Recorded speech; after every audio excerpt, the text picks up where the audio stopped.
In the early 2000s, PC gamers were familiar with Lionhead Studios due to their successful RTS Black and White. Peter Molyneux, one of the co-founders of Lionhead and head designer of Black and White, had an idea for an epic RPG, one that was not only visually stunning, but a world that reacted to everything the player did. They would age, get scars from battle, wear whatever they wanted, have NPCs react to the player's actions, whether good or evil, and carry the consequences. You could get married and have children that would carry on your story if you died. These were lofty goals, and Molyneux was ready to tackle them head-on with his team's new game, codenamed Project Ego. Magazines and websites chronicled the game with tons of promotion for Molyneux, which would end up with its final title, Fable, and released on September 14, 2004 to good reviews, even if Lionhead couldn't keep every promise they made on the game.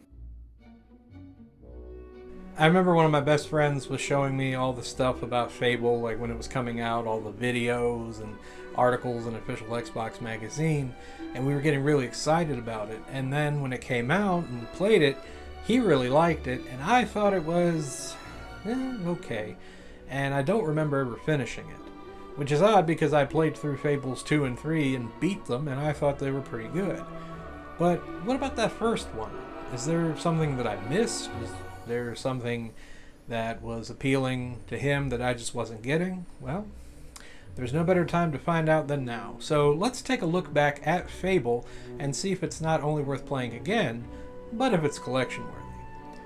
Also, on a side note, I want to let you guys know that I'll be going through the Lost Chapters version of Fable, as that's the one I have, and it's basically the director's cut of Fable with some new stuff thrown in and some fixes and whatnot, but I'll get into that during the video. But for now, let's take a look.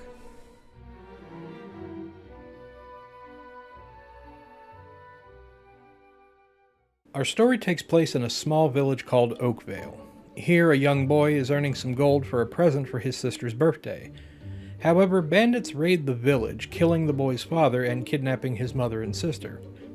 Before his fate is sealed, a hero named Maze rescues the boy and takes him to the Heroes Guild and has him recruited to be trained as a hero. After years of training, the hero graduates from the guild and can now go out into the world as a hero, taking on quests for the people of the land.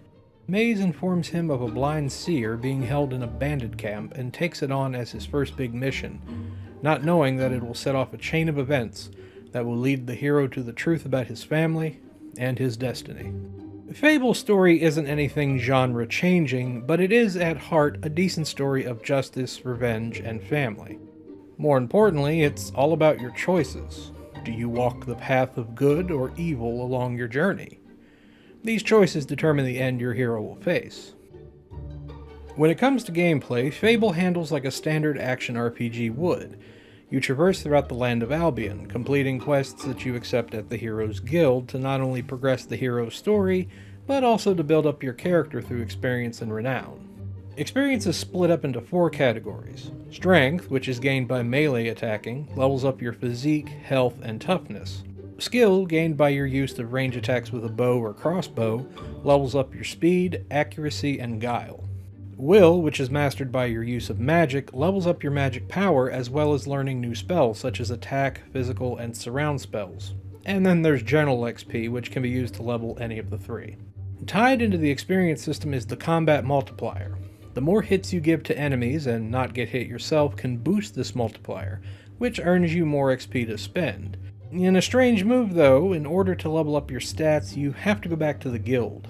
Granted, you're able to teleport there anytime, but having to be in one location just to spend skill points just seems a little weird.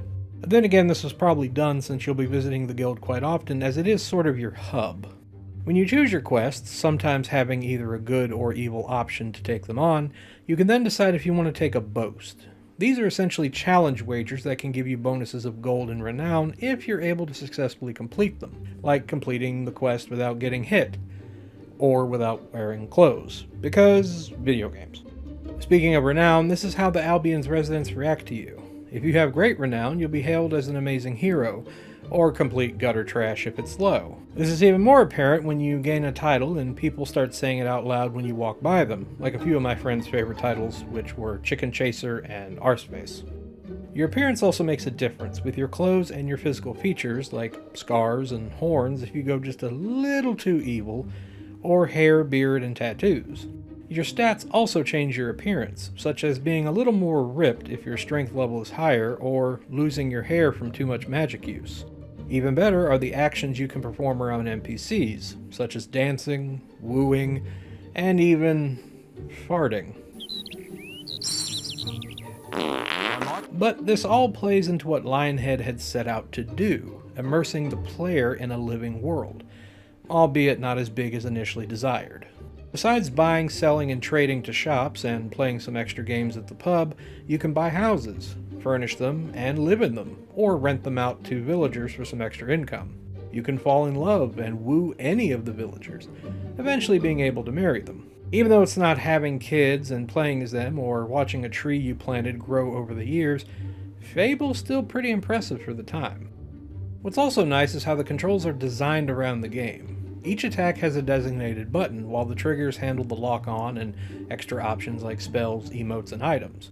Granted, the lock-on can be a little annoying when it tends to set on an NPC or ally and you end up attacking them by accident, giving you evil influence. Going back to influence, choosing whether to be good or evil has a big impact on how you look. Again, growing horns if you're evil, or a halo over your head if you're good. But it also determines what ending your hero will eventually obtain.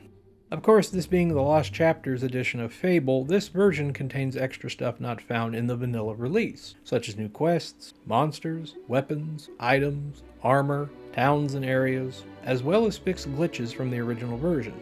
Essentially, this is what a Game of the Year edition or DLC would be these days, and the improvements are greatly appreciated. One thing that Fable does excel at is the presentation. The visuals were quite impressive for the big green, considering that the Xbox 360 was over a year away at the time of its release. This also means that Fable, as well as the Lost Chapters, does struggle a bit to maintain these fantastic graphics, resulting in some slowdown and pop-in textures here and there. Even still, the character models look great with a unique fantasy-style flair to them, and the world of Albion is bright and colorful, as well as dark and dangerous when you enter lands that would be a bit too much for anyone other than a hero like yourself.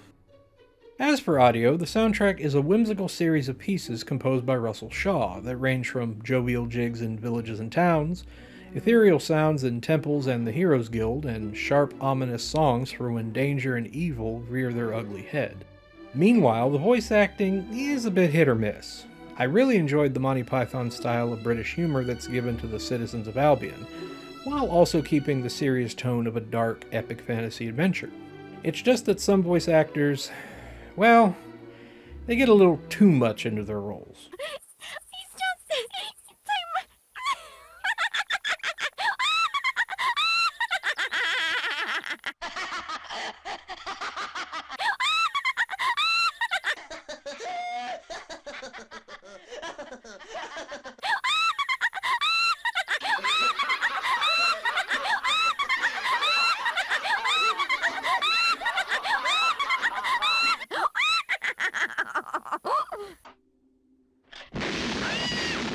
Much like the hero making boasts when taking on a quest, Lionhead and Peter Molyneux made some promises on Fable that they weren't able to keep, due to time and the limitations of the Xbox.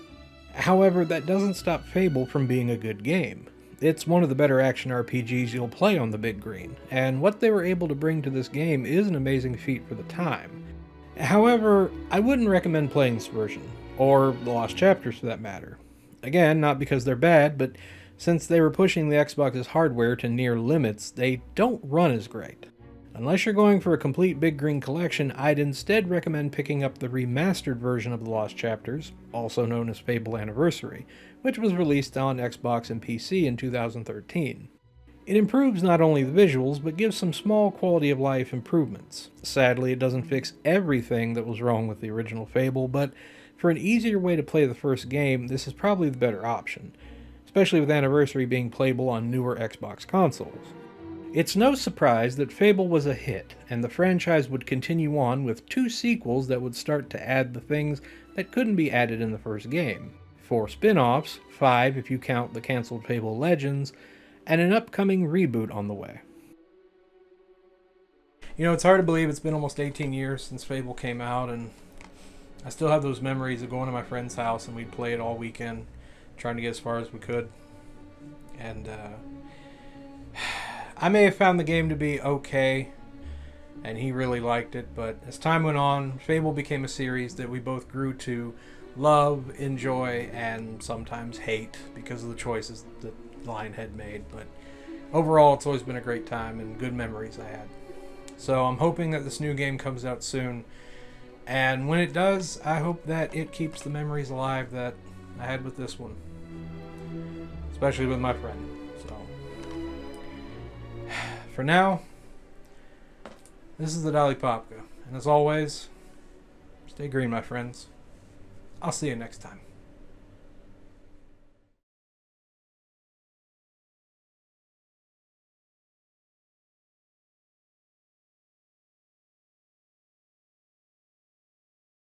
Hey everyone, thanks for watching.